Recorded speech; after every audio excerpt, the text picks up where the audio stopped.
தேவி, என்ன விஷயம்? அதோ பாருங்கள்.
பார்வதி, நீ அந்த பாலகனுக்கு பால் ஊட்டுவதா?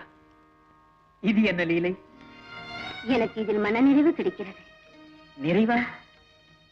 அண்ட சராச்சரங்களுக்கெல்லாம் அமுதூட்டி வளர்க்கும் அன்னபூரணி, உன் தாய்மை உணர்ச்சியை நான் பாராட்டுகிறேன். இறைவா, நமக்கு குழந்தைகள் இருவர் தானே? ஆம். மூத்தவனான விக்னேஸ்வரனோ நான் மாதினால் செய்து வைத்த பொம்மை.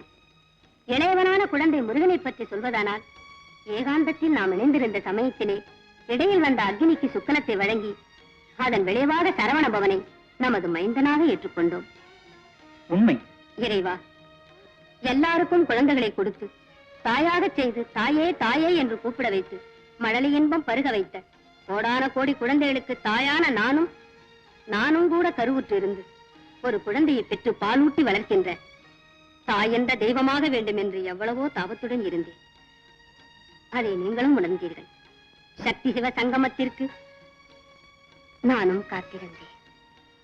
இதை அறிந்து கொண்ட தேவர்கள் எல்லாம் யாசகர்களாக நின்று என் சக்தியும் உங்கள் சக்தியும் பங்கு கொண்டால், நான் கருவுற்றால், நான் பெரும் பிள்ளையின் சிறப்பையும் பிறப்பையும் உலகம் தாங்காது என்று வினயமாக சொல்ல, அன்புருவான இறைவன் நீங்கள் அதற்கு சரி என்று ஒப்புதலும் சொல்ல, அந்த விதத்தில் தாயாகும் வாய்ப்பினை நான் நிரந்தரமாக இழந்துவிட்டேன்.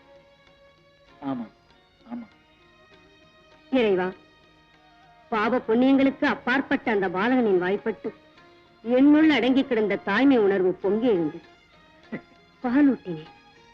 அதை காட்டிலும் நிறைவேறில் இருக்கிறது.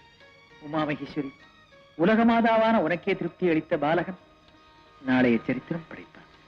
ஆம் இறைவா.